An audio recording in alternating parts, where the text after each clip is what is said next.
Murat ağa. Murat ağa. Kim bu?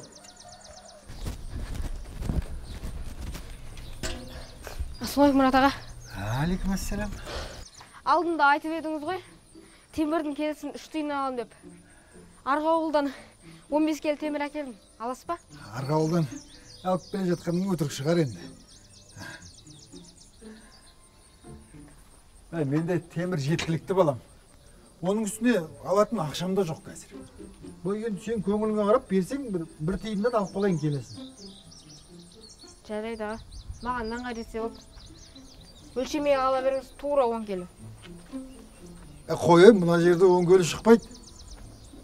Қазір мен қалтамда қанша бар екен көрейінші қазір. Менде 5-ақ тиын қапты. Берсең осыны берейін. Жарайды. Жандусым, Жасұлан, сен ананы сарайдың алдына апаршы бар. Апар. Ақыры ауылдың сыртынан көтеріп келатсың ғой. Ақшаңды қазір беремін мен саған. Ей азамат. Ма, ала ғой ақшаңды. Рахмет. Ал жақсы. Белые розы, белые розы, беззащитный шепот.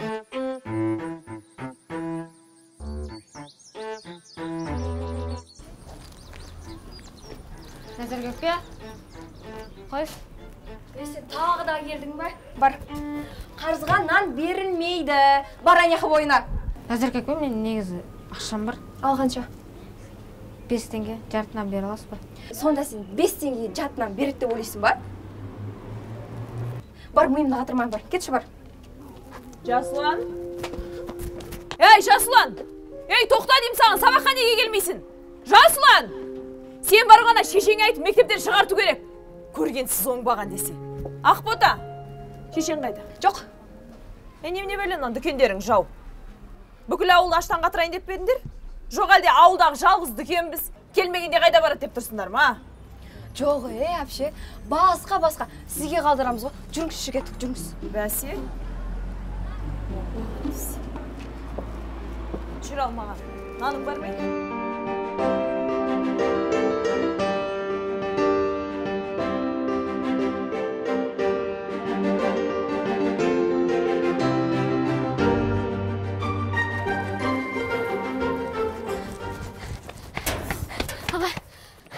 Аға, өтініш жаппай тұрыңызшы.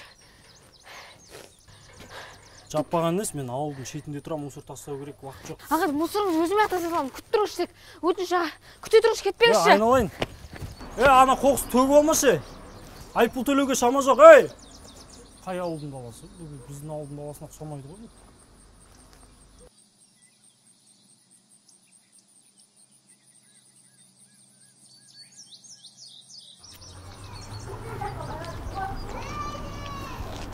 Мына бала қайда кетті өзі, адам асығыс кезде.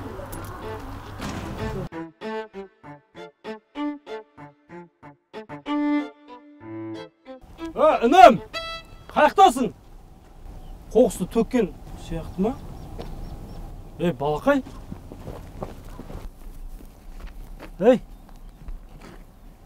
Саған не болған? Есің жина. Балақай? Кешіңізші аға. Қазір мына жердің бәрін өзім жинап аламын. Тек айып етпеңізші.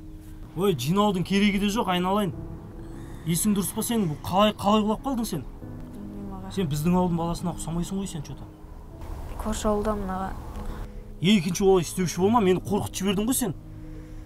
Қалай құлап қалғансың бұл? Қалай болды бұл өзі? Білмеймін аға. Дүкенге келдің емес пе сен маған? Андағы ақшаңа ештеңе де келмейді сенің. Жарайды аға. Бүгін сен қалағаныңды берейін дүкеннен алып. Шын ба? Бірақ екінші олай қайталаушы болма.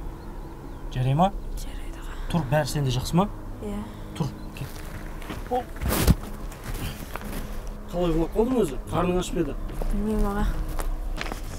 Басым айналып. Жүр, ана жақта мен дүкен сол жаққа барайын.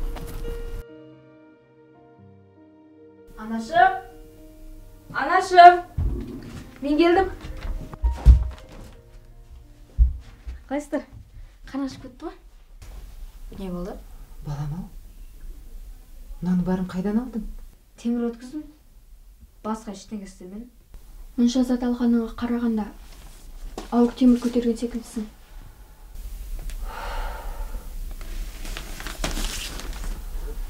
Балам, бүгін үйге Замира апайың келіп кетті. Сенің сабаққа бармай жүргеніңді айтты. Бұлай мектепке апталап бармайтын болсаң, мектептен шығарып жіберуі мүмкін, балам. Анашым, менің мектепке барғым келмейді. Жасұлан, келе оқылым.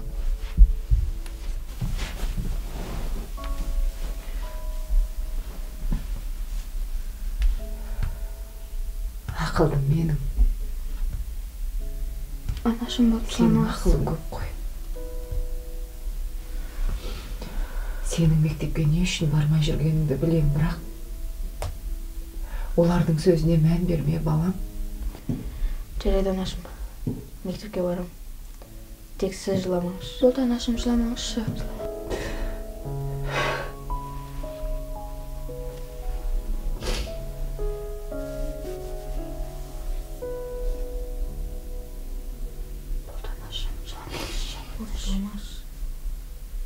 Анашым, болды. Бәрі жақсы болады.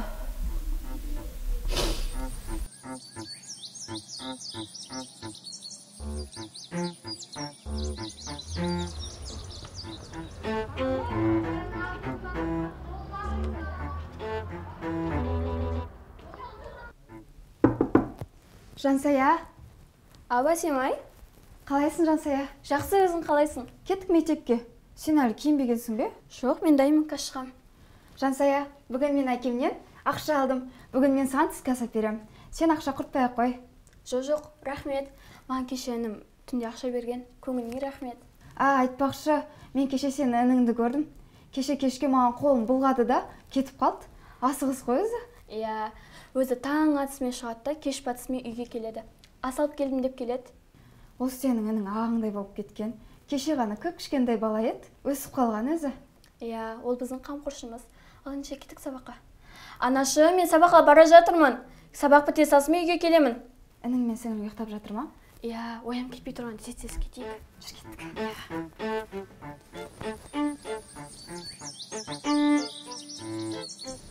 Демек, балалар, тазалық денсаулық кепілі. Біз салауатты өмір сүру үшін міндетті түрде таза жүруіміз керек. Сонда біздің денсаулығымыз мықты болады. Және де біз көп шынығуымыз керек. Мектеп қабырғасына келгеннен кейін ұқыпты болып жүреміз. Шаштарымыз жуулы, тырнақтарымыз алдыңғы болу қажет. Мынау тұрған әппақ жағаларың тап-таза болу керек. Түсінікті ме барлықтарыңа? Иә. Жарайсыңдар. Ал, Старсты Маржан, тұр орныңа. Барлығын тексеріп шықтың ба? Барлық бала тап-таза. Тек Омаровтың жағасы кір екен. Омаров, тұр орныңнан. Кешіріңіз, апай, енді қайталанбайды. Омаров. Ұят емес пе мынау? Ана Ақботаның дүкені бар емес пе? Арамыздағы ең жағдайы түзу өздерің. Арман, ұят қой мынау. Отыр, келесте қайталанбасын. Ал?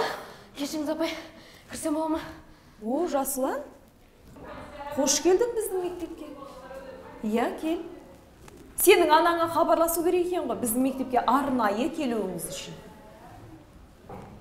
Бері кел. Иә. Бүгінгі сабаққа кітап дәптерлерің түгел ме? Жасұлан, мен саған айтып тұрмын, тілің жұтып қойдың ба? Апай, Жасұланның қолы кір екен. Тырнағы да алынбаған. Қане? Көрсетші маған. Жасұлан, көрсет. Көп кішкентай болып маған қарсыласайын дедің бе? Мұнда жүр. Міне балалар, көрдіңдер ме? Жасұлан қолдарын жумай, тырнақтарын алмай келген. Неге? Өйткені Жасұланның үйінде сабын жоқ. Ендеше барлығымыз бірге Жасұланға сабынға ақша жинап береміз. Түсінікті ме барлықтарыңа? Жасұлан, тоқта кәні! Жасұлан! Ей! Тынышталыңдар. Қазір мен барып келем. бірде біреу шулайтын болсаңдар, жандарыңды шығарып, түсінікті ме?